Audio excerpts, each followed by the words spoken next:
Shalom, hari ini kita akan renungkan Hakim-Hakim pasal 1 sampai 2 ya. Dan sudah bagi dua paragraf. Paragraf yang pertama, pasal 1 ayat 27 sampai 36. Beberapa suku Israel tidak menghalau beberapa orang Kanaan karena tidak cukup kekuatan. Paragraf yang kedua, pasal 2 ayat 1 sampai 5. Malaikat Tuhan datang dari Gilgal ke Bokim. Dia menegur orang Israel dan berkata, orang Kanaan akan menjadi musuh bagi mereka dan segala allah mereka akan menjadi jerat bagi mereka. Kesimpulannya, suku Manasye, Efraim, Zebulon, Asher, dan Naftali tidak menghalau beberapa orang Kanaan karena tidak kuat. Bani Dan disesak ke sebelah pegunungan oleh orang Amori. Hanya setelah mereka menjadi kuat, orang-orang Kanaan menjadi sebagai orang Lodi.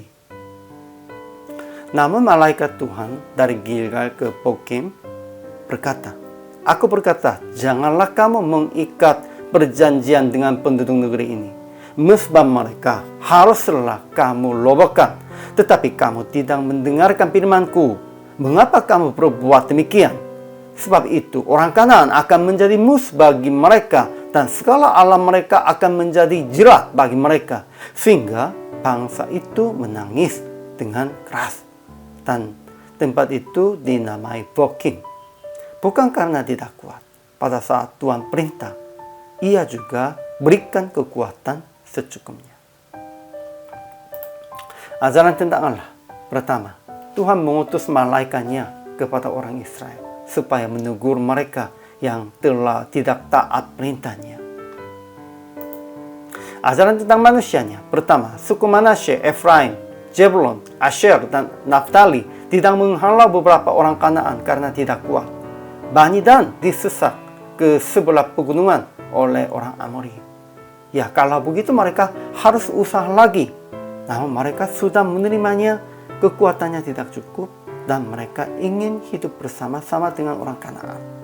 Inilah kesalahan mereka. Kedua, setelah mereka menjadi kuat, orang-orang Kanaan menjadi sebagai orang Lodi. Sekalipun begitu, mereka tidak menghalaunya. Itu perbuatan yang jahat di mata Tuhannya. Ketiga, malaikat Tuhan dari Gilgal ke Bokim berkata, aku berkata, janganlah kamu mengikat perjanjian dengan penduduk negeri ini. Mesbah mereka harus kamu robohkan. Tetapi kamu tidak mendengarkan firman-Ku. Mengapa kamu berbuat demikian?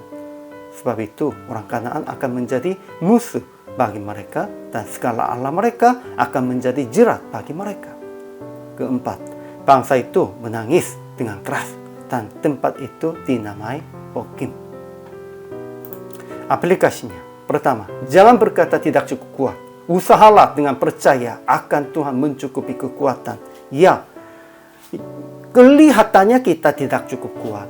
Namun kalau kita melakukan sesuai dengan perintah Tuhan, Tuhan pasti mencukupi kekuatan. Kedua, jangan mendekati berhala dan gaya hidup orang-orang duniawi. Itu menjadi beban bagi kita. Dan itu pasti akan menjadi pencobaan bagi kita. Praktiknya, jangan mendekati orang-orang duniawi dan berhala-berhala dengan pikiran kekuatannya tidak cukup. Percayalah Tuhan mencukupi kekuatan Anda.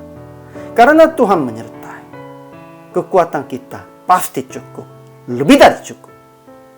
Inilah orang percaya.